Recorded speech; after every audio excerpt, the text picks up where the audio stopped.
വിവിധ വികസന പദ്ധതികൾ ഉന്നയിച്ച് വണ്ടൻമേട് സെന്റ് ആന്റണീസ് SMYM പ്രവർത്തകർ പഞ്ചായത്ത് പ്രസിഡന്റിന് നിവേദനം നൽകി.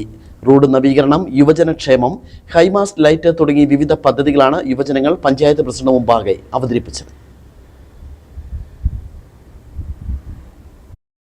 വണ്ടൻമേട് നിരപ്പേൽ സിറ്റി റോഡ് പുനർനിർമ്മിക്കുക, വണ്ടൻമേട് ആയുർവേദ ആശുപത്രിക്ക് മുന്നിൽ ഹൈമാസ്റ്റ് ലൈറ്റ് സ്ഥാപിക്കുക, യുവജനങ്ങൾക്കായി പഞ്ചായത്തിന്റെ ഉടമസ്ഥതയിൽ ഓപ്പൺ ജിം, ടർഫ് സ്റ്റേഡിയം എന്നിവ സാധ്യമാക്കുക തുടങ്ങിയ ആവശ്യങ്ങൾ ഉന്നയിച്ചുകൊണ്ടാണ് വണ്ടൻമേട് സെന്റ് ആന്റണീസ് SMYM പ്രവർത്തകർ ഗ്രാമപഞ്ചായത്ത് പ്രസിഡന്റ് സൂസൻ ജേക്കബിന് നിവേദനം കൈമാറിയത്.